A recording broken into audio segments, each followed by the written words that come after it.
Yo, Kendrick Lamar is no boogeyman, bro. Kendrick Lamar is not the boogeyman. Kendrick Lamar is John Wick, nigga. Like, straight up, man. Kendrick Lamar is who you call to kill the boogeyman, man. Like, seriously, bro. Yo, you don't know it's where Rasheed Steak TV. So yeah, shout out to Chig Smooth, man.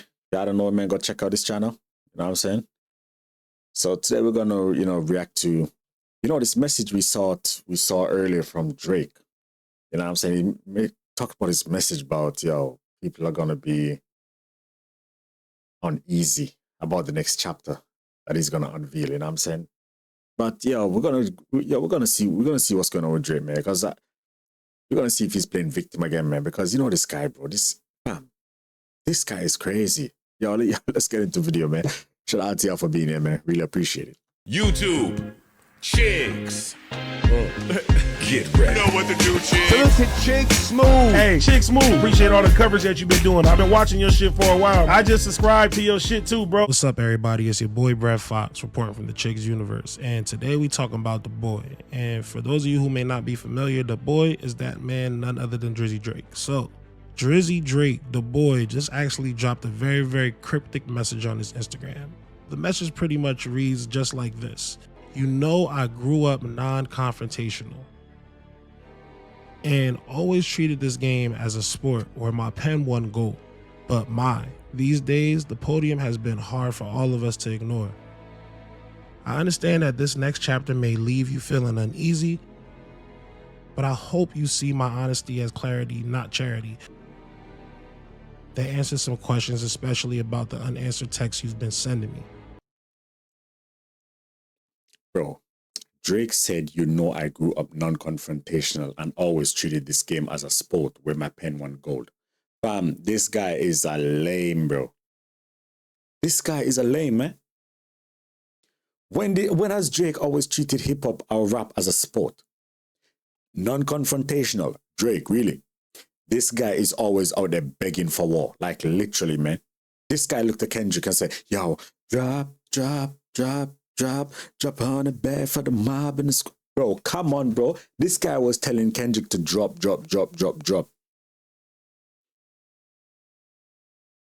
I was really trying to keep it peachy. Yo, this guy is crazy, fam. This guy is out there starting wars, man. And then he's talking about he's non-confrontational. Man, get out of here, bro.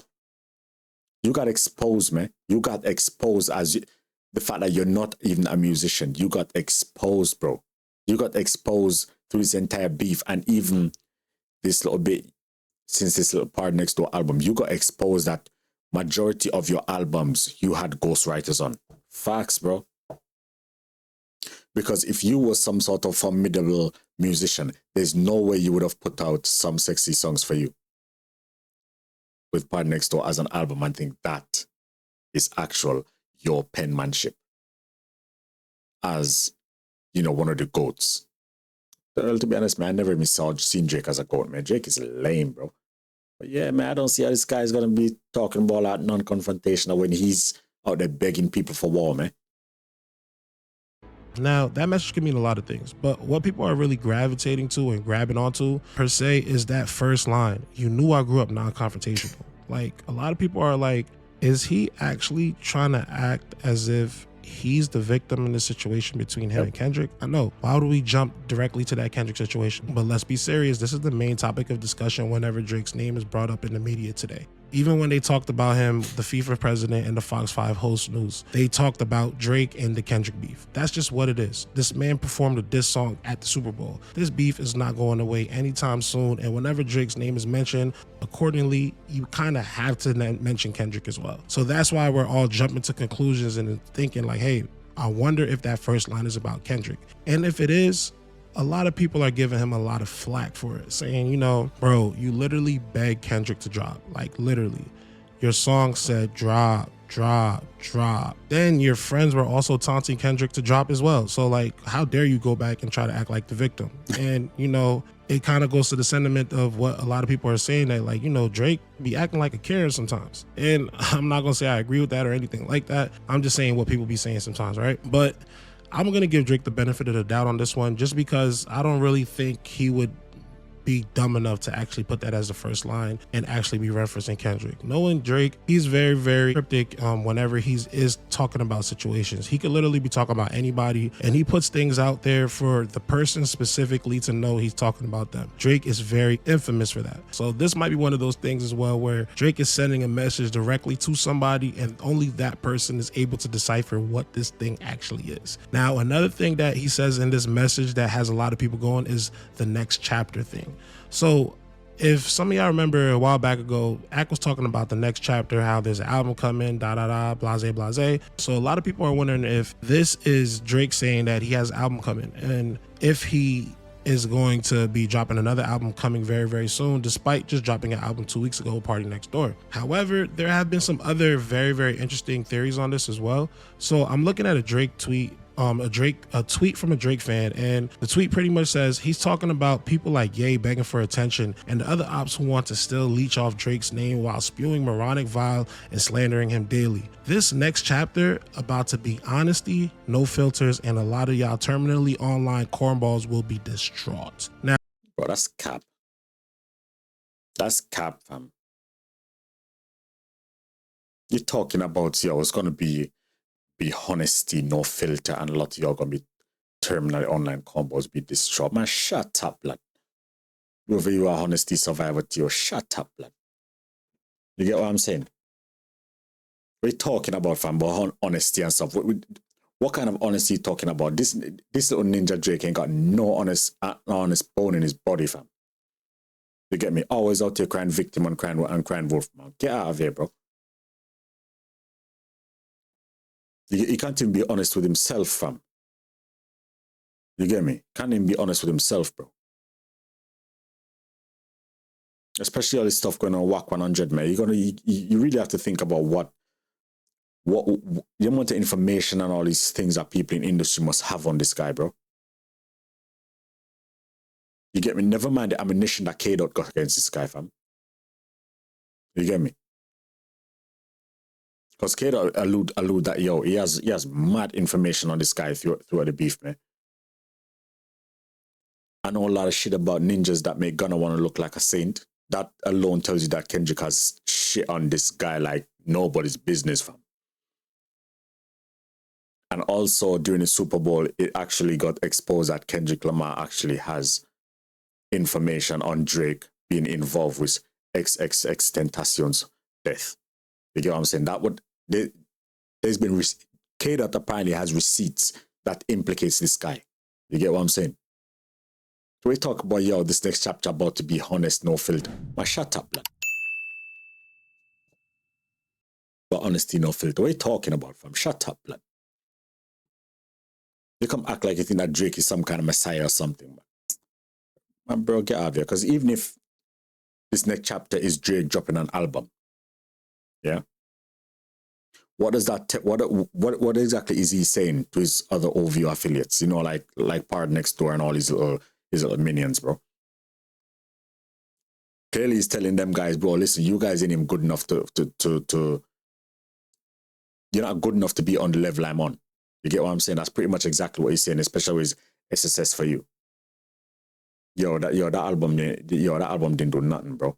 You get what I'm saying? I need to do this by myself. Basically, he's telling you guys, you ain't jack, bro. Now, I would be dishonest if I didn't notice the name of the person that tweeted this. Clearly, they're a Drake fan, but I'm going to be real with you. It looked like Drake burner account. Hate Survivor TL. Oh, that's crazy. Hate Survivor Toronto. Ooh, I wonder who that is. No, I'm joking. But at the same time, that is an interesting theory. So I'm not refuting that theory at all. You know, that is the type of person that Drake is. You know, he's probably going to come for people and... Yeah, but if he's saying that it's going to be like a new album that Drake's on, and he's going to be spewing, he's going to be just no filter, everything going to be coming out to light. Bro, why would you drop SSS for you then? Like, let me know in the comments, man, what you think, man. Why would you drop SSS for you, bro? If that be the case. That doesn't make no sense, fam. He's going to go really strategically. However, I do want to point out one thing that I did notice, right? So I kind of noticed that whenever Drake puts out these cryptic messages, it's because he's kind of like in this situation where he's losing at something, right? So all throughout the Kendrick beef, he put out these cryptic messages. Every time it just got worse for him.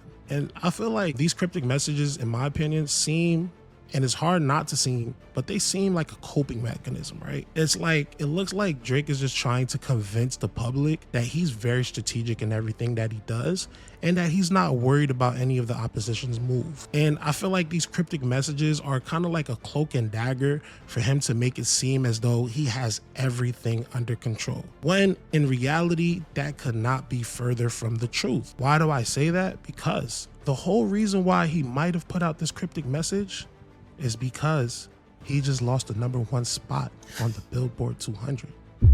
Now, for those of you who may not know, because some people, they just wait till the numbers come out before they even know about what's going on with the numbers. However, usually Billboard drops those numbers on Sunday night. This Sunday night, they didn't drop them. Why? Because there was a delay. What? But yo, check out this data right here, man. Mind you, yeah, GNX was released on the November 22nd. That's when GNX was released. You get me? Drake is still competing with GNX, bro. GNX is probably on some like the 16th or 17th week or something like that, man. Actually, November, December.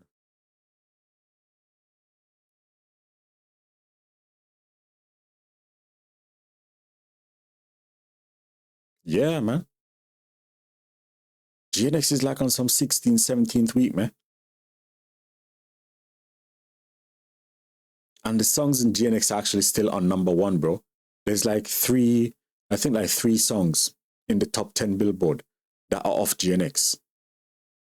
I think Luther is still at #1. I think TV Off is still on there.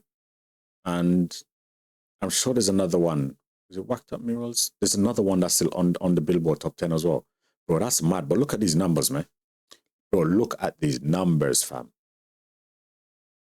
GNX is the 16th, 17th week. SSS for You is what? Released on Valentine's Day. Bro, that's was mad. The delay? The numbers between GNX and Some Sexy Songs for You were so close that they had to delay everything to just make sure that the count was right. And lo and behold, at the end of all of it, Kendrick ended up coming out on top by 500 units. It's like Kendrick is this thorn in Drake's back that is just not gonna go away. And sure enough, 2 hours before that news broke, that's when we got this cryptic message from Drake. So I feel like that might be heavily influenced as to why we got this cryptic message from Drake, right? And like I said, Drake couldn't be further from having the situation under control. See, Drake needs UMG, fam. Drake needs UMG. And no matter what no one says online, bro, Drake needs UMG. It's facts, man. Drake has actually been put into a position that he's never ever been put into. Pause.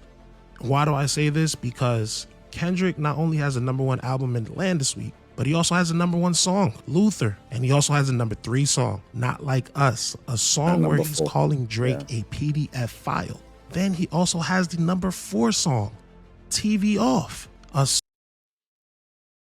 Yo, even Shabuzi's on #5, man. Shout out to Shabuzi, man. Yo, that's hard. Shabuzi's #5, bro. Imagine that one Drake song in the top 10, and that's Nokia. That's crazy, bro. Yeah, this is your boy, man, because we ain't seen the man yet. You get me? It's crazy, fam. Song where he's literally taunting, give these people what they asked for, in reference to Drake begging Dot to drop. So he's not gonna stop. But he's not confrontational, huh? Drake is a non-confrontational guy, right? Please, nigga. Literally, this man is moving like the boogeyman that everybody thought he was. And a lot of people thought back in August that the beef was dying down till Kendrick dropped the Not Like Us video. Then Kendrick made the Super Bowl. Yo, Kendrick Lamar is no boogeyman, bro. Kendrick Lamar is not the boogeyman. Kendrick Lamar is John Wick, nigga. Like, straight up, man. Kendrick Lamar is who you call to kill the boogeyman, man. Like, seriously, bro. And let's be honest, man, he dismantled this guy, bro. He dismantled this guy. And bro, I couldn't be happier, fam. I was sick of this guy, fam. I'm sick of seeing him everywhere, bro. Announcement. Then Kendrick performed at the Super Bowl. Then Kendrick took over the charts, and now he's staying on the charts. He's making Drake look crazy as far as Drake no longer looks like the #1 streaming rapper right now. Of course, all time he'll be the #1 streaming rapper, but for right now, it looks like he's been dethroned. And this is the situation that I'm talking about that Drake has never been in. Pause. See, Drake, his #1 strength in all of these beefs that he's been through with Pusha T, Common, Joe Budden, Meek Mill, the #1 strength that he had is no matter how much he lost or if he did lose, he always outsold his competitor by far. He always drowned out the competitor's noise with good music. He always drowned out the competitor's noise with money and hits. However, it seems like that's just not gonna work with Kendrick. See, Kendrick has been outstreaming Drake and outselling Drake too. And Drake has never faced a competitor that outstreamed or outsold. I'm glad the boy brought this up, man. But I want to say something, man. You guys let me know down in the comments if you agree with this statement. If Kendrick Lamar and Drake was par to par, year for year, song for song, album for album, every year, I want y'all to think about this, man, what I'm saying, man. Just think about it, man. From skill-wise to everything, man. Just think about it. Do you think Drake would still be able to compete with Kendrick Lamar? Do you think that? I think Kendrick Lamar would be way ahead of Drake if Kendrick Lamar was matching Drake album for album, song for song, year after year. Bro, fam, Kendrick Lamar would be in another multiverse right now when it comes to like influence and all this kind of stuff, man. Because you know, man, okay, that you can't fake influence, man. Like for real, bro. I think Kendrick Lamar, Not Like Us, is actually now in Fortnite, bro. I think I saw something like that. I think it's now in Fortnite, fam. You get what I'm saying? It's mad. You can't fake that kind of influence, man. Add to the fact that Kendrick literally stripped the culture out of Drake's hands. Drake is in a very, very compromising position. And it's going to be tough to get back from this. Because if Kendrick sticks around like this for another year, I'm not going to lie to you, it's not looking good for the boy. He might end up. Because with this, where Drake is saying, I understand that this next chapter may leave you feeling uneasy, but I hope you see my honesty and clarity, not charity. What I'm wondering here is, okay, say hypothetically Drake is releasing another album, right? It's going to be transparent and all this kind of stuff there. Is he going to go on there and talk about, what he said about Kendrick and all this kind of stuff that he said about Kendrick and, Whitney and his kid and Dave Free and all this kind of stuff, and, he's going to admit that, went up against him, I lost the battle and all this kind of... But I wonder what he would actually say on the album that would make people think that, this is going to be some explosive stuff. Or him alluding to the fact that, it's going to make people feeling uneasy. Bro, unless he's going to talk some things on here that no one knows about, then I don't really see what's going to go on here, man. Like Ja Rule. But that's just my take, and I might be reaching a little bit. But let me know what you think in the comments. Make sure you like, comment, and subscribe. It's your boy, Brett Fox, reporting from the Chicks Universe. YouTube. Yeah, man. Shout out to Chicks channel, man. You know what I'm saying? Shout out to bring us this content. Make sure you go check out the channel and show them some love, man. You know what I'm saying? But yeah, that's my take on this, man. Drake does everything intentionally. And Drake's team does everything intentionally. There's always intent behind everything they post out and all this kind of stuff. But the timing of this is very strange as well, as we saw with the Billboard numbers and all this kind of stuff, man. That GNX is still knocking Drake about, after 17 weeks. You know what I'm saying? That's crazy, bro. Yeah. Man, shout out to y'all for being here, man. Really appreciate it. If you like what you see, man, don't forget to like, share, and subscribe. I'll see you on the next one. All right, we out. Peace.